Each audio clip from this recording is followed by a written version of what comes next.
Halo Bapak Ibu semuanya. Ini Bapak Ibu apa adik-adik ya?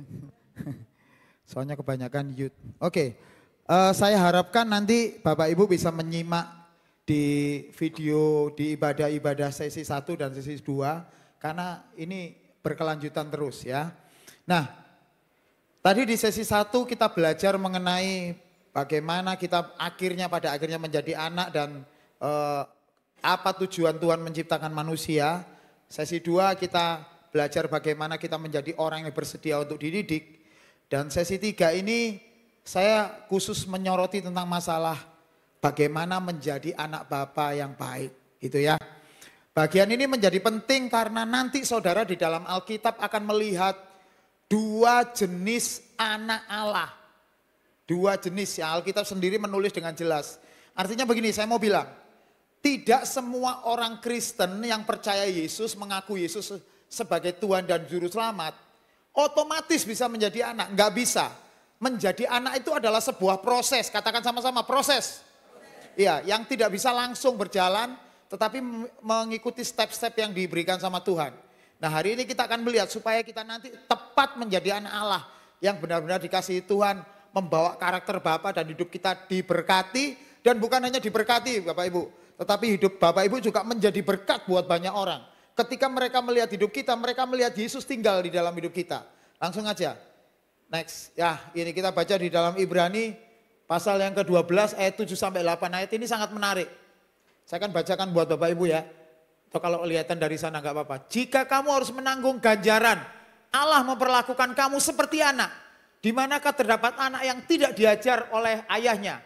Tetapi jikalau kamu bebas dari ganjaran yang harus diderita setiap orang, maka kamu bukanlah anak, tetapi anak-anak gampang. Bapak Ibu perhatikan baik-baik sebelum saya menguraikan pesan firman Tuhan hari ini. Ketika saya belajar firman Tuhan hari ini, Tuhan memberikan impresi yang luar biasa. Roh Kudus berkata bahwa jemaat ini sedang diekspan sama Tuhan luar biasa. Artinya gereja ini sedang dipakai Tuhan untuk kegerakan Tuhan di akhir zaman. Bapak-bapak Ibu mesti harus siap bahwa hari-hari ini terakhir ini banyak orang kebingungan. Bahwa segala sesuatu digoncangkan.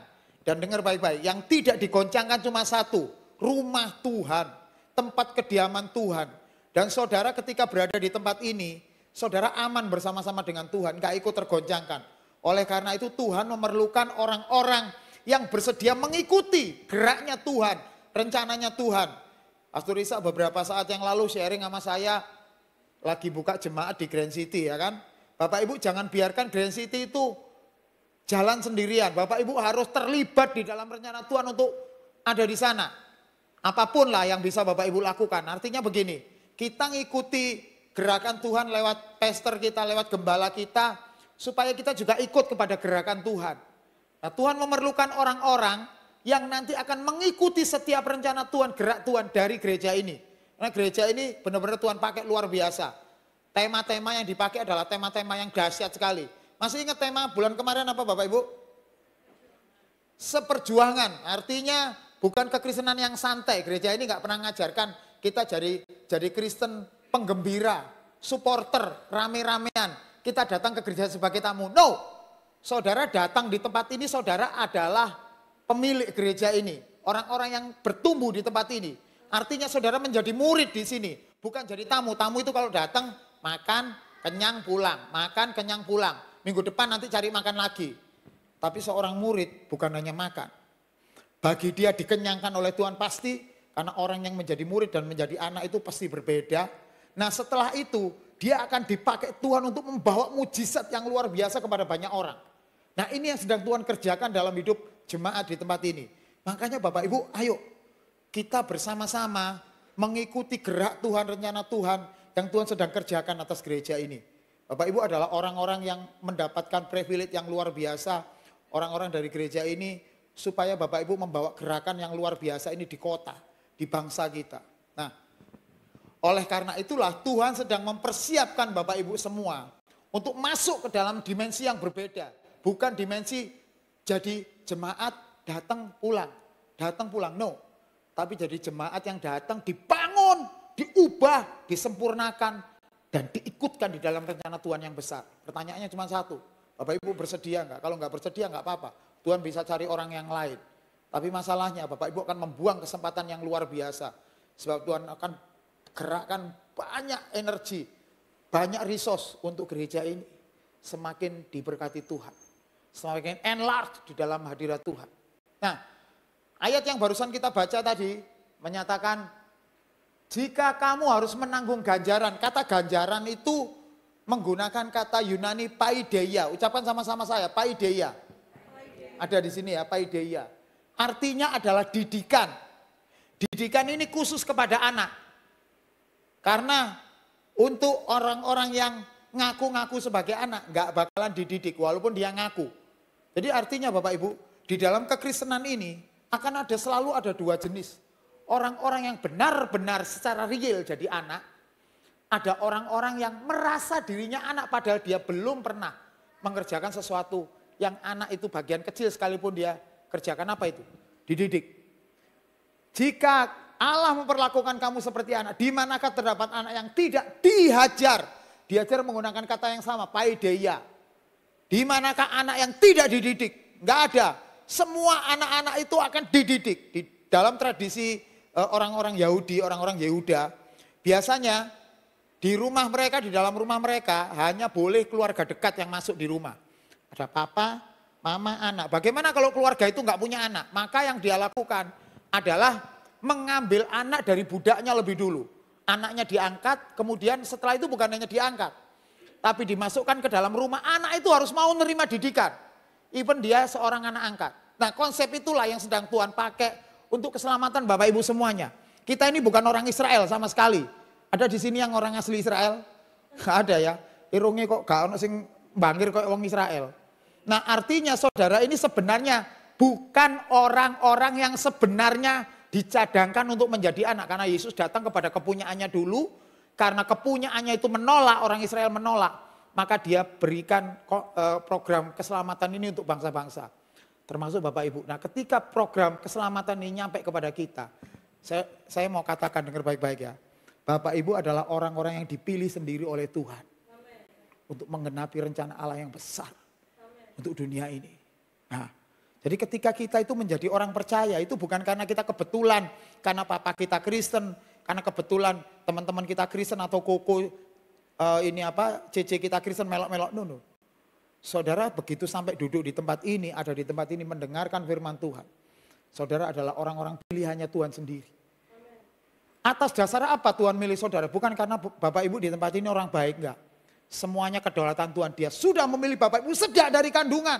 Dia tahu persis apa yang akan dilakukannya untuk Bapak Ibu semuanya. Maka orang-orang itu harus memiliki karakter sebagai seorang anak yang baik. Anak yang baik itu karakternya jelas. Dia mau menerima didikan. Ya. Di manakah anak yang tidak diajar dididik oleh ayahnya?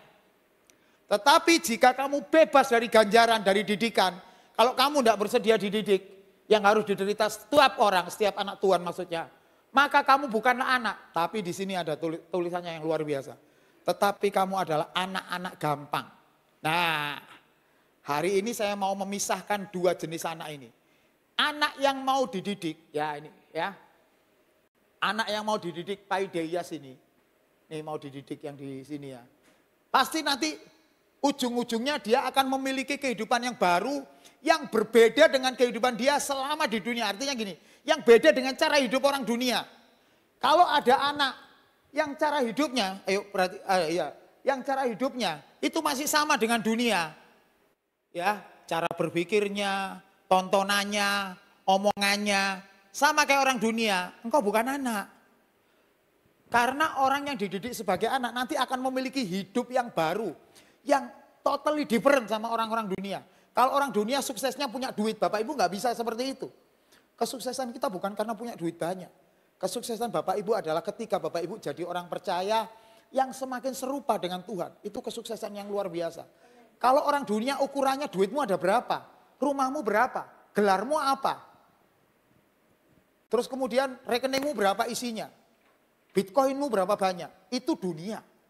Tapi Bapak Ibu tidak boleh memiliki logika, cara berpikir, ukuran yang sama dengan dunia. Oleh karena itulah Tuhan perlu mendidik. Aideias, mau dididik.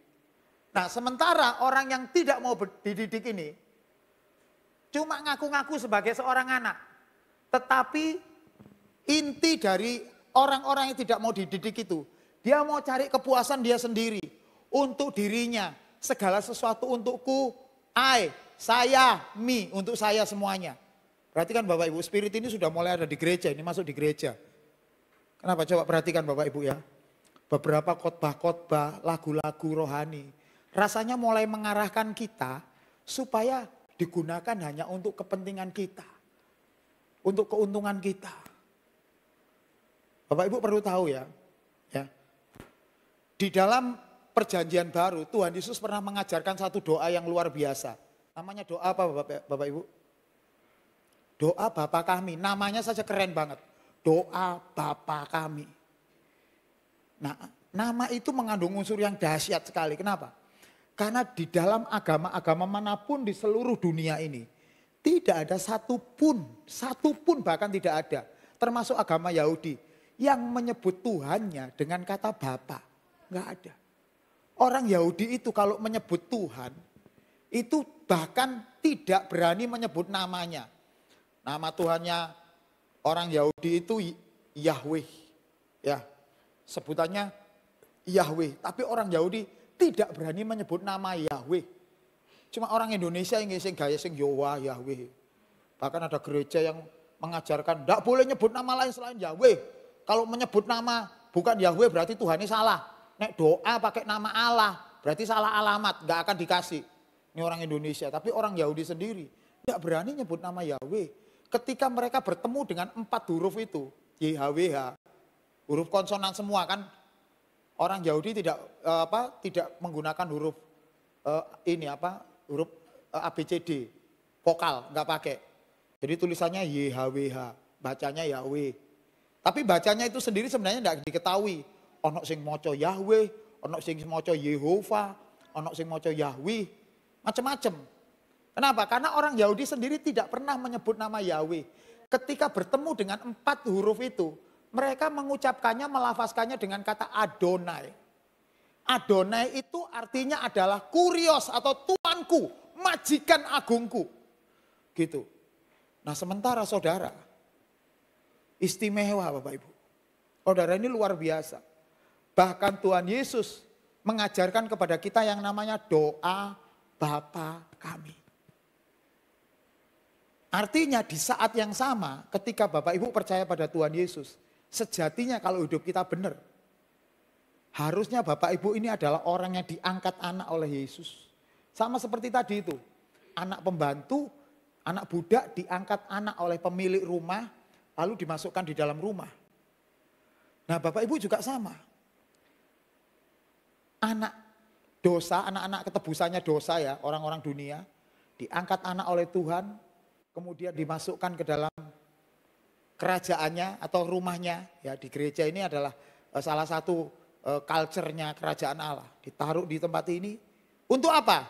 Di situ. Menikmati keindahan? Bukan. Untuk dididik sebagai seorang anak yang baik.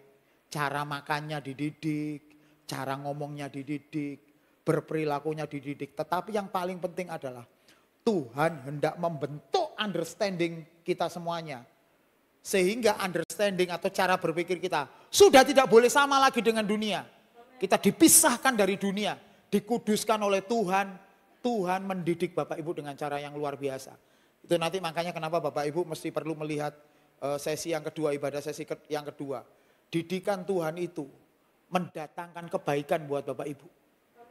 Nah, hanya orang-orang yang tahu, yang bersedia untuk dididik, yang mengerti bagaimana Tuhan mendidik yang membawa kebaikan. Kalau enggak bisa.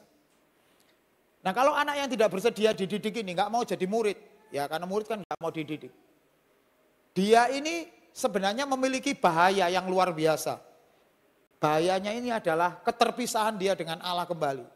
Bapak Ibu, ketika Adam dan Hawa jatuh dalam dosa, di saat yang sama manusia itu sebenarnya sedang memisahkan diri dari Allah.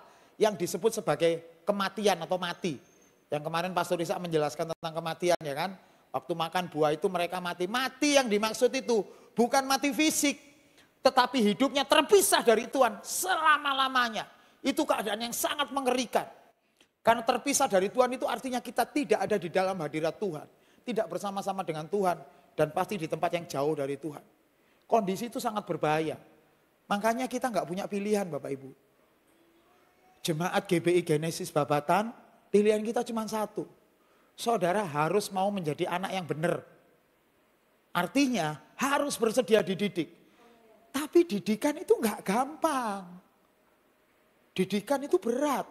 Tapi harus mau kita. Makanya Alkitab menggambarkannya dengan kata dihajar. Artinya nggak ringan Bapak Ibu. Butuh orang-orang yang kuat, teguh, yang setia, yang submit. Tapi modal asli dari didikan itu agar orang bisa bersedia, agar bersedia dididik dan kuat dididik adalah kerendahan hati. Kalau orang nggak rendah hati nggak bisa. Kalau orang suka ngeritik, dikit-dikit suka komplain, itu nggak akan bisa dididik. Hanya orang yang belajar rendah hati, yang bersedia bilang, oke Tuhan, iya Tuhan, saya mau ngikuti rencanamu, baru bisa dididik. Next. Ya. Didikan itu, ini di ibadah yang pertama tadi saya jelaskan ya. Bapak Ibu mesti tahu bahwa tujuan Tuhan menciptakan manusia adalah supaya manusia bisa berkuasa atas seluruh ciptaan Tuhan. Tapi rupanya karena dosa, tujuan itu jadi tertunda, jadi nggak bisa tercapai. Tapi walaupun manusia berdosa masih ada solusi, yaitu ketika Tuhan Yesus mati di atas kayu salib. Karena ketaatan Tuhan Yesus, maka kita bisa kembali mendapatkan kesempatan untuk dikembalikan lagi kepada rancangan Allah yang semula. Oleh karena itu Bapak Ibu, keselamatan itu bukan cuma dari neraka Tuhan pindah ke surga, bukan. Jadi Kristen itu bukan tujuannya bukan supaya kita masuk surga, bukan. Kekristenan itu tujuannya adalah untuk mengubah hidup kita. Mengubah karakter kita. Supaya karakter kita jadi karakter benar yang kita sebut sebagai kebenaran. Makanya Tuhan Yesus berkata, I'm the way, the truth and the life. Aku adalah jalan, kebenaran dan kehidupan. Maka kalau orang mau sampai kepada Bapa, jalan satu-satunya cuma pada Yesus. Kenapa? Karena Yesus adalah jalannya. Untuk kita bisa sampai kepada Bapa harus mengikuti Yesus dulu. Ya. Setelah itu, bukan hanya berhenti, tapi kita berjalan dalam kebenarannya Yesus. Kebenaran Yesus itu apa? Mengikuti teladan Tuhan Yesus. Mengikuti, kalau di lagu itu mengiringmu seumur hidupku. Itu mengikuti keteladanan Tuhan Yesus. Sampai kita semakin serupa dengan Kristus. Baru kita ada di dalam kehidupan. Dan di bagian ayat itu di Yohanes 14 ayat 6 itu tidak ada seorang pun yang sampai kepada Bapa. Saya ulangi sekali lagi ya. Sampai kepada Bapa. Kalau tidak melalui Yesus. Sampai kepada Bapa itu artinya kita berada di rumah Bapa. Bapak Ibu, orang Kristen yang benar adalah orang Kristen yang hari kematiannya itu tidak menakutkan. Dia nggak menakutkan. Dia sendiri nggak ketakutan dengan hari kematiannya. Banyak orang ketakutan, takut mati sekarang ini. Di dalam kekristenan, kematian itu menjadi hal yang tidak menakutkan. Why? Kenapa? Karena kematian kita adalah pulangnya kita ke tanah air kita. Ketemu sama Bapa di sorga. Makanya orang Kristen kalau semakin tua usia kita, maka sebenarnya kita harus semakin siap menyongsong kedatangan Tuhan. Kedatangan Tuhan itu bisa Tuhan Yesus datang secara fisik, literally, bisa juga kita mati dan kita ketemu sama Tuhan. Makanya ketika orang Kristen mati itu sebenarnya adalah saat-saat di mana kita mengawali ketemu sama Tuhan Yesus. Jadi penting sekali kita mengerti bahwa sebenarnya ya kekristenan itu sedang mendidik Bapak Ibu banyak hal. Supaya kita nanti dikembalikan kepada rancangan Allah yang semula. Yaitu apa? Berkuasa atas seluruh ciptaan. Makanya sebenarnya kekristenan itu sedang membawa Bapak Ibu dipersiapkan. Ketika Bapak Ibu memiliki usia 60, 70, apa yang sebenarnya Roh Kudus lakukan dalam hidup Bapak Ibu? Dia sedang mempersiapkan Bapak Ibu. Supaya ketika kita pulang ke tanah air kita yang asli di surga nanti, saudara nanti siap untuk menjalankan rencana Allah pertama kali dalam hidup manusia, yaitu apa? Berkuasa atas seluruh ciptaan. Gitu, memiliki otoritas. Kalau bahasanya sekolah minggu, lagunya itu dulu gini, Di surga nanti pakai baju putih atas kepala bermahkota emas gitu. Kita dulu sekolah minggu suka nyanyi lagu itu. Kita pikir mahkota itu untuk princess-princessan, ben ganteng, ben ayu, enggak. Mahkota itu bicara otoritas yang nanti akan Bapak Ibu miliki.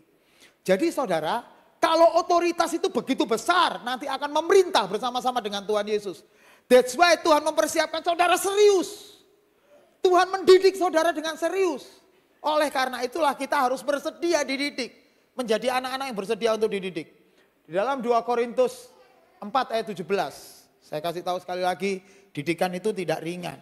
Saudara harus menyiapkan diri. Sebab penderitaan ringan yang sekarang ini mengerjakan bagi kami kemuliaan kekal yang jauh melebihi segala-galanya. Jauh lebih besar daripada penderitaan kami. Dengar baik-baik Bapak Ibu. Dididik itu enggak enak. Saya kasih contoh ya. Tuhan untuk mendidik Bapak Ibu supaya jadi orang yang rendah hati. Tuhan pertemukan dengan orang-orang yang sombong di sekitar saudara.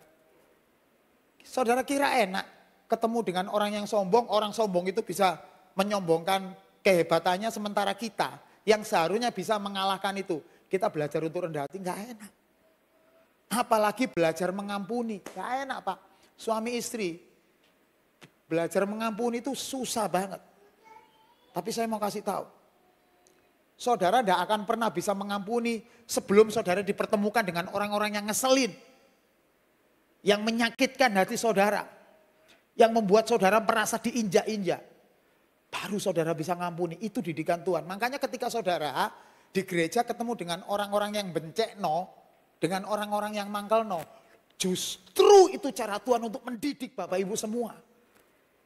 Makanya respon kita mesti benar, rendah hati. Nah banyak orang gak rendah hati. Ketika didikan itu datang di gereja, ada orang merendahkan kita. Mama ini saya kasih contoh ya, ini bukan kejadian nyata. Mama ini contohnya ini Pastor Ishak. Dia kan biasanya kalau kita selesai ibadah itu kan salaman gitu ya. Saudara wis baris salaman wis ado-ado wis ndelok Pastor Ishak, Pastor Ishak kayak salaman mari ngene. Teko ngarepe tangane dikekno ngene mari ngono tangane Pastor Ishak ke sebelah saudara. Ai selamat pagi sampean dicuekin. Biasanya banyak orang yang sakit hati gara-gara itu. Tangannya wis kadung dingenekno, wis kadung senyum rek, mari ngono enggak disambut. Banyak orang sakit hati. Akhirnya enggak gereja-gerejoan, enggak ke gereja gara-gara salaman. Saudara saya ini gembala saudara. Gereja saya di Surabaya Barat itu. Saya pernah ngalami. Saya khotbah, ketika khotbah saya itu ngomong.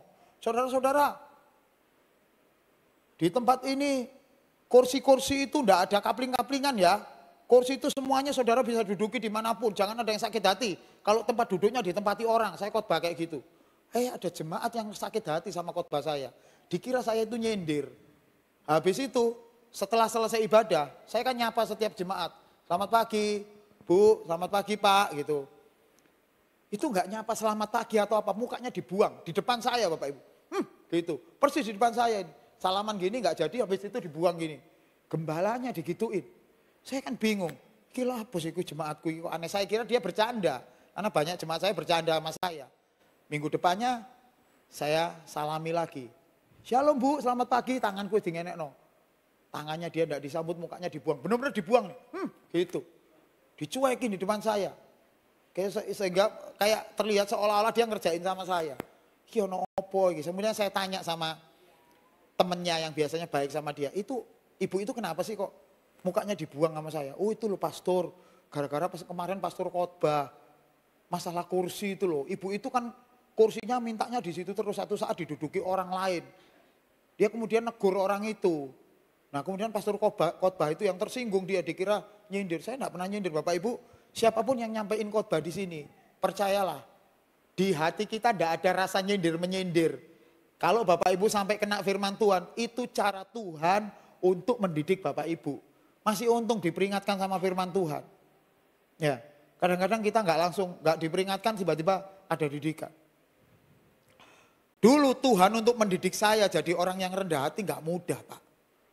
Aku ini wong ngamuan. Digarai didik ngamuk. Satu saat saya pulang pelayanan dari Malang. Waktu itu saya juga ini khotbah di gereja GBT juga, GBT Malang. Pulang sekitar sampai Surabaya, ibadahnya selesai jam 12. Diajak makan, ngobrol dan lain sebagainya. Akhirnya saya jam 3 baru bisa lepas dari kota Malang kemudian lewat tol. Dulu waktu itu masih bayar belum tap-tapan kayak sekarang ini. Sik bayar. Jadi ngenteni nyusui barang. Nah, saya udah antri Bapak Ibu.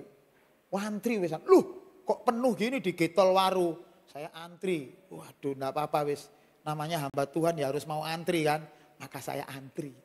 Melaku titik gak maju-maju tapi akhirnya titik hampir nyampe ke gate tolnya itu. Begitu mau nyampe moro-moro ono penter ijo. Serut, motong jalan di depan saya. Tiba-tiba dipotong. Walaupun aku ini pendeta. Tensi saya naik dari kaki ini seruat sampai rambut. Mungkin kalau waktu itu dikasih untuk melihat aura gitu ya, melihat ini mungkin abang itu, kobong ngono. Saya marah beneran, karena aku santri ket mau melaku titik, begitu mau bayar ada yang motong, kan saya nggak terima. Maka yang saya lakukan adalah di bawah jok saya itu ada kuncinya kuncinya ban itu, yang plus itu saya bawa, saya keluar, saya datangin mobilnya, weh keluar, suara saya kayak gitu kira-kira, metu, keluar, saya gini-giniin, acung-acungin, gak keluar malah. Gak metu wong iki mokong. Wah, akhirnya saya intip di depan, di kaca yang depan itu. Keluar. Kelihatan banget dia senyum Bapak Ibu. Iki tambah mesem ya apa sih wong iki. Wah, saya tambah marah. Sampai pada akhirnya kaca itu dibuka pelan, kacanya dia dibuka. Otomatisnya dia buka itu. Orangnya senyum bener. Dan ternyata itu jemaatku dewe. Saudara bisa bayangkan kunci yang sudah naik itu ati diapakno iku mau kira-kira. Anu ini, wah jemaatku dewe, kan saya tahu. Ini lama-lama turun kayak upacara bendera itu. Indonesia Raya. Oh Bapak, silakan Pak, duluan Pak. Loh, biasa pencitraan akhirnya gembala. Silakan Pak, silakan. Oh pastor, maaf pastor saya enggak tahu kalau itu mobilnya pastor. Tahu gitu saya enggak motong tadi. Enggak apa-apa Pak, berangkat duluan. Terus ini mau sing ngamuk, iku mau lapo. Saudara, dari peristiwa itu Tuhan sedang mendidik saya supaya saya tidak mudah emosi. Saya balik ke mobil saya kayak orang kalah itu. Di dalam mobil saya istri saya nanya, opa, gak sih sudah dikebruk mobilnya. Bojoku tambah garai wisan.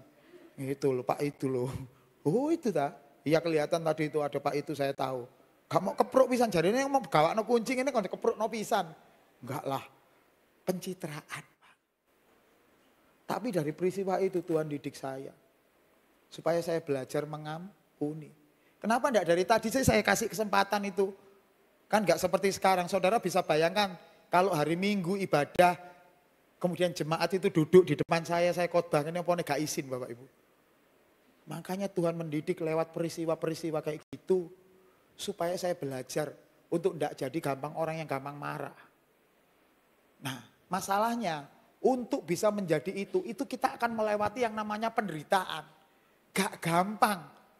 Emang saudara, gampang kita tiba-tiba mengampuni orang yang nyakiti hati kita. Apalagi orangnya dulu pernah kita tolong, kita pernah baiki, diutangi duit, moro-moro dek ngerasani ngene guri, gibah, ngomong-ngomongin kita yang buruk gitu. Dan kita denger setelah itu. Enake wong koyok ngene diapakno. Ya kita sidang paling enggak ya, kita harus tahu, kamu salah gitu. Tapi Tuhan didiknya nggak kayak gitu kepada kita. Tuhan didik kita untuk belajar mengampuni. Maka saudara harus lepaskan pengampunan, respon didikan saudara mesti benar. Itu anak, kalau anak itu bersedia dididik. Ya wes walaupun mengalami penderitaan gak enak. Kita mungkin dirugikan, aduh Pak duitku diciak ambek wong iku mosok tak ampuni Pak. Kan gak enak. Itu penderitaan, tapi firman Tuhan berkata. Penderitaan ringan yang sekarang ini mengerjakan bagi kami kemuliaan kekal. Upahnya kemuliaan kekal Pak, Bu. Didikan saudara, sakitnya saudara di sini. Menjalankan firman Tuhan. Meresponi dengan firman Tuhan. Tuhan tahu itu penderitaan gak mudah. Makanya Tuhan mengatakan ini sebagai penderitaan yang ringan. Mengerjakan bagi kami kemuliaan kekal yang melebihi segala-galanya. Bahkan ditambahi lagi. Jauh lebih besar dari penderitaan kami. Tuhan mau kasih penghiburan. Walaupun kamu di sini kayak menderita karena dididik itu menderita. Tapi dengar baik-baik. kemuliaan kekal yang kamu akan terima nanti. Jauh nilainya dibandingkan dengan penderitaan. Makanya Bapak Ibu ketika dididik gak kuat. Ketika saudara punya masalah sampai gak kuat. Tapi saya mau kasih tahu. Saudara tidak dibiarkan sendirian. Tuhan sudah menanamkan, membenamkan Roh Kudus dalam hidup Bapak Ibu. Roh Kudus itu yang akan memberi penghiburan dan bukan hanya memberi penghiburan. Yang paling penting adalah Roh Kudus itu akan menuntun Bapak Ibu kepada segala kebenaran. Saudara akan diajari sama Roh Kudus bagaimana bertindak benar, bukan bertindak baik ya. Saudara mesti tahu bahwa Yesus tidak membawa kebaikan. Yesus membawa kebenaran, absolut. Agama-agama yang lain boleh ngaku bahwa dirinya juga ngajar kebenaran, tapi belum pernah ada satupun tokoh yang bisa jalankan kebenaran dengan sempurna kecuali Yesus. Dan Yesus berkata, I am the way, the truth, and the life. Makanya nggak ada pilihan lain bagi kita supaya kehidupan kita semakin lama semakin serupa dengan Kristus. Karena kehidupan seperti Kristuslah adalah kehidupan yang benar. Makanya responi setiap masalah dalam hidup Bapak Ibu dengan kebenaran firman Tuhan. Ojo didik-didik ngamuk, gondok, ninggalin gereja. Terus kemudian tidak gereja-gerejaan lagi.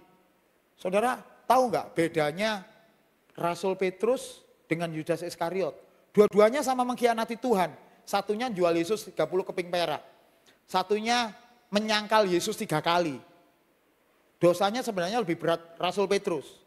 Tapi kenapa Petrus sampai terakhir dia dipakai Tuhan, bahkan menulis kitab Petrus. Yudas Iskariot tidak. Kuncinya cuma satu. Kuncinya adalah ketika mereka sama-sama ketahuan dan sama-sama menyadari, Petrus balik lagi ke komunitas, Yudas pergi. Oleh karena itulah Bapak Ibu semuanya, ketika saudara punya masalah, punya persoalan di gereja, jangan pernah menjauh dari gereja. Tempat ini, ya, gereja lokal ini adalah cara Tuhan buat Bapak Ibu untuk bisa merasakan surga di bumi. Karena di tempat ini saudara dididik, ketemu dengan orang yang unik-unik, ketemu dengan orang yang aneh-aneh kan di gereja ini, supaya mendidik Bapak Ibu. Nah, makanya kalau apapun yang terjadi di gereja, jangan buru-buru ngancam gembala, Pak aku pindah ya Pak. Gerejanya nggak penuh dengan kekeluargaan gitu. Yang sono penuh dengan kekeluargaan. Saudara mau pindah gereja setahun 3 kali, 10 kali, 100 kali. Nggak ada pengaruhnya. Saudara cuma 1-2 kali aja pertemuan seperti biasa karena baru kenal. Setelah itu setelah kenal orang-orang di sana, masalahnya serupa. Saudara akan dididik dengan cara yang sama. Terus satu pindah meneh. Nggak ada gereja yang sempurna Bapak Ibu. Artinya masalahnya di dalam hidup Bapak Ibu, di dalam diri Bapak Ibu. Tuhan hendak mengubah Bapak Ibu, Tuhan hendak menyempurnakan Bapak Ibu. Makanya lewat masalah-masalah yang terjadi di gereja lokal ini, saudara dididik. Saudara diajar bagaimana ketika butuh pertolongan, kemudian ngomong ambek wong gereja gak malah ditolong, malah diomong-omong nongone wong liyane. Saudara diajar apa itu? Diajar mengandalkan Tuhan, bukan mengandalkan manusia, satu. Yang kedua, diajar untuk mengampuni. Didikan Tuhan luar biasa. Next, langsung. Next. Yuk, ada gambarnya setelah ini. Saya mau kasih bagan sederhana. Ayo, Mas. Habis, masa enggak ada? Oh, salah berarti. Ini berarti. Iya, yang satunya. Enggak apa-apa. It's okay. Saya mau kasih penjelasannya bagian bawah ini. Jika hanya masalah kesehatan Tuhan bisa sembuhkan. Tetapi yang sulit adalah masalah kekekalan. Dan saat ini Tuhan sedang mengarahkan Bapak Ibu kepada kekekalan. Saya mau kasih tahu Bapak Ibu. Di sini banyak Bapak Ibu yang lansia ya. Kemarin gereja saya sempat baru saja mengadakan ibadah lansia. Ono sing mak mlakune wangel tapi tetap datang di ibadah lansia. Saya mau kasih tahu bahwa orang-orang yang sudah lansia itu, mereka punya hal yang luar biasa dibandingkan dengan orang-orang muda. Yaitu apa? Ada sinyal dalam hidup mereka.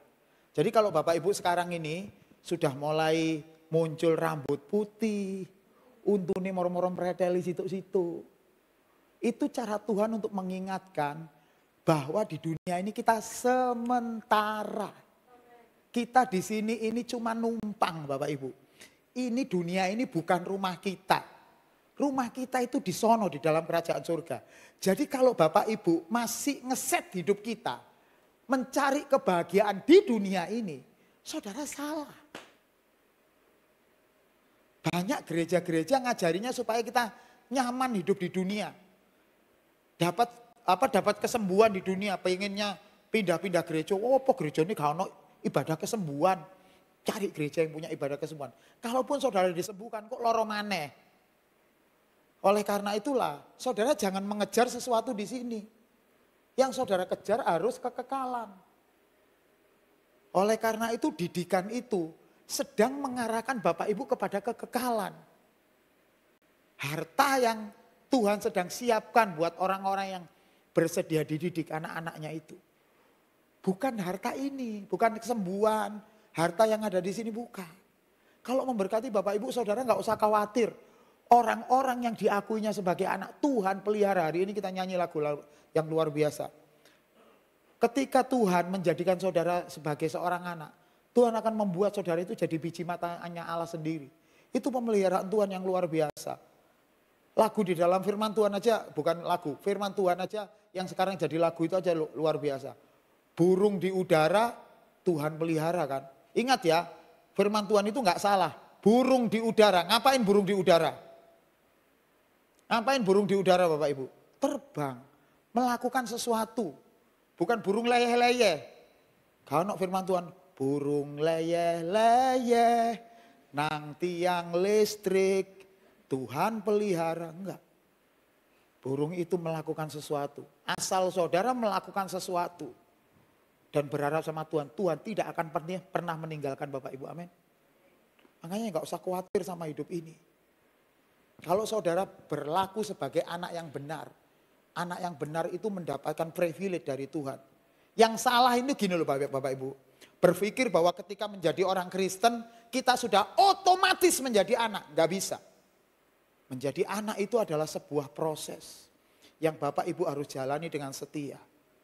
Sama seperti Tuhan Yesus yang menjalani proses itu dengan setia. Ketika Tuhan Yesus di atas kayu salib, dia dihina oleh orang-orang yang melihat di bawah ketika dia disalib. Yang menghina bukan hanya satu orang, banyak orang. Ada prajurit Romawi, mungkin ada orang jualan waktu itu ya. Nggak tahu ya di Israel itu ono rame-rame itu ono dodolan enggak. Nang Indonesia itu pokoknya ono rame-rame, sunatan, kawinan ono sing dodol. Odong-odong lah atau apa gitu ya. Mungkin saat itu mungkin ada orang-orang yang nongkrong-nongkrong gitu. Mereka juga menghina Tuhan Yesus. Kalau kamu anak Allah, turun.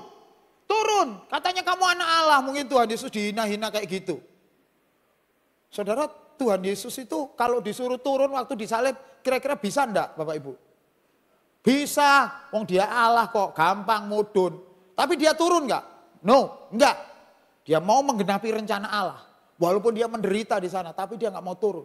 Yang penting rencana Allah tergenapi dalam hidupnya. Itu sing dadi Tuhan Yesus sampean apa aku mudun temenan kok. Ya kita merasa Allah, dihina sama orang kayak gitu gak terima aku. Wong saudara aja dihina itu bales ngene medsos kok. Tuhan Yesus dihina kayak gitu. Kalau itu saudara itu mudun, digoleki wong sing menghina. Siapa sing ngomong mau? Jarene aku gak iso mudun iki lho, lho entah. Ngerti aku iso mudun. Oh kon mau ya sing menghina. Sampean geret wonge dikeplak. Plak. Karena Allah bisa memindahkan mulut kita ke sini.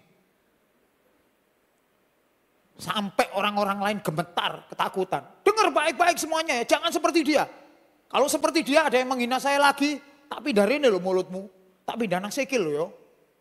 Ngerti? Wong gemeter, aku takut. Munggah meneng ngene salib sampai guyu. Baru tahu siapa saya. Itu kalau kita, untungnya itu bukan kita Bapak Ibu. Tapi ketika Tuhan Yesus dihina di atas kayu salib, Yesus apa yang Yesus lakukan? Dia berdoa kepada Tuhan, doanya isinya gimana? Bapa, ampunilah mereka karena mereka tidak tahu apa yang mereka perbuat. Didikan yang sama, hendak Tuhan tunjukkan buat Bapak Ibu ketika dihina sama orang. Ketika saudara dihina sama orang, gak usah balas. Karena apa? Karena Tuhan kita juga tidak balas. Bapa di sorga, Tuhan Yesus ngajarin bahwa ketika kita dihina, Justru kita mesti mengampuni dia, kita doakan dia, ngomong sama Bapak. Bapak ampuni dia, dia tidak tahu apa yang dia perbuat. Nah itu yang mesti kita lakukan Bapak Ibu. Itu adalah orang-orang yang bersedia dididik, mau dididik. Ada orang-orang, kelompok orang yang tidak bersedia dididik. Yang tadi ayatnya nulis sebagai anak-anak gampang. Nah, orang yang mau dididik, anak yang mau dididik oleh Tuhan, namanya huios. Ucapan sama-sama saya, huios. Nah, yang tidak mau dididik namanya notos. Ucapan sama-sama saya, notos. Nah, orang-orang yang disebut anak-anak gampangan atau notos ini adalah orang-orang yang tidak pernah diangkat oleh Tuhan menjadi anak oleh Tuhan. Dia dibiarkan aja. Dia tetap tinggal di lingkungan rumahnya orang Yahudi ya, tapi dia nggak pernah dididik sama Tuhan, sama papanya nggak pernah dididik. Tapi seorang huios kepada anak ini akan dididik dengan sesuatu yang berat. Didikannya berat banget. Tapi didikan berat itu membawa kemuliaan yang luar biasa. Kenapa? Karena nanti imbalannya adalah saudara akan memerintah bersama-sama dengan Tuhan Yesus. Oleh karena itulah kualitas didikan itu benar-benar Tuhan perhatikan baik-baik. Mendidik saudara dari setiap masalah, dari setiap persoalan. Makanya kalau saudara sekarang terhimpit masalah, terhimpit persoalan, saya mau kasih tahu. Itu cara Tuhan untuk mendidik Bapak Ibu, minimal. Supaya Bapak Ibu ngandelin Tuhan, bukan ngandelin kekuatan kita sendiri. Nah, fungsinya Roh Kudus adalah mengingatkan Bapak Ibu bagaimana meresponi didikan itu dengan benar. Ketika dihina orang, ketika direndahkan. Jadi ketika Bapak Ibu meresponi dengan sesuatu yang salah, itu artinya Bapak Ibu nggak mau mendengar apa kata Roh Kudus. Nggak mau dididik Roh Kudus, maunya dengerin kita sendiri. Nggak mau ngalami sesuatu yang gak nyaman, yang disebut sebagai penderitaan. Dengar baik-baik Bapak Ibu. Penderitaan yang saudara alami di dunia ini, nggak ada apa-apanya jika dibandingkan dengan kemuliaan yang akan kita terima nanti. Makanya saudara, persiapkan diri kita untuk dididik dengan benar oleh Tuhan. Walaupun berat, walaupun saudara mungkin sampai gak kuat, tapi saya mau kasih tahu, tidak ada pencobaan yang melebihi kekuatan kita. Setiap orang, anak-anak Tuhan di seluruh dunia ini, dicobai dengan hal yang sama. Mereka dididik. Tuhan hendak mempersiapkan orang-orang di akhir zaman ini, yang bukan hanya siap, tapi benar-benar rohnya dan orangnya, pikirannya, understandingnya, sudah serupa dengan Bapa di sorga. Jadi bukan hanya siap karena nekat, tapi keberadaan mereka benar-benar siap. Menjadi orang-orang yang sepikiran dengan Tuhan. Pikiran dan perasaannya sama dengan Tuhan Yesus. Orang-orang seperti inilah yang bisa dipercaya untuk memerintah bersama-sama dengan Tuhan Yesus di dalam kerajaan surga. Ini namanya dikembalikan lagi kepada rancangan Allah yang semula. Itu yang disebut sebagai keselamatan. Bukan cuma pindah dari neraka ke surga, bukan.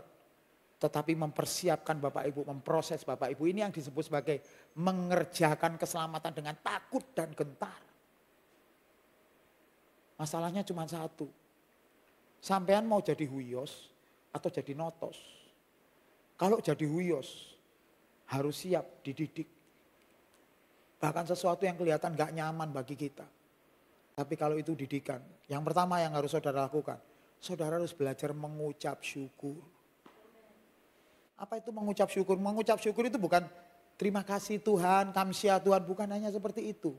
Itu namanya berterima kasih. Berterima kasih itu karena kita menerima sesuatu, baru kita ngomong terima kasih. Tapi kalau bersyukur enggak. Orang bersyukur itu dia ya berterima kasih kepada Tuhan dan dia giving something. Makanya namanya thanksgiving. Berterima kasih dan kemudian memberi hidupnya untuk Tuhan. Orang percaya yang benar adalah orang yang tahu bahwa ketika dia mengaku Yesus sebagai Tuhan dan Juru Selamat, dia sudah langsung menjadi miliknya Allah. Sekali lagi saya ulangi ya, menjadi miliknya Allah. Sampean semuanya, orang-orang pilihan ini akan dibawa kepada kehidupan yang menjadi milik Allah. Jadi hidup kita sudah bukan milik kita sendiri. Jadi saudara jangan coba-coba dikte Allah. Tuhan, aku pengen nanti cari istri yang menengai, yang gak ngomelan. Menengai. Rambutnya dawa, putih Tuhan. Gak ono wong wedok koyo ngono. Ono tapi jenenge kuntilanak. Putih, rambutnya dawa menengahi, tapi guyu hihihi ngono. Jadi saudara belajar mengikuti rencana Tuhan. Saya bisa minta tolong pemain musik. Hari ini saya gantian yang minta tolong duluan. Tadi saya didahuluin terus. Nah ini.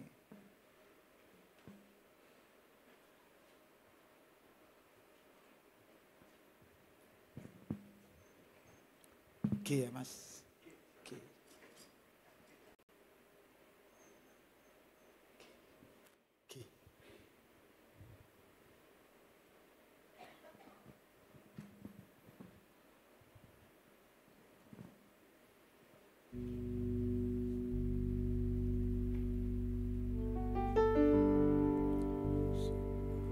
Musim akan selalu berganti,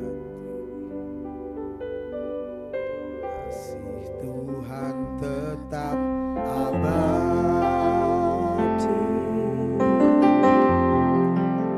tak akan berubah sampai selalu.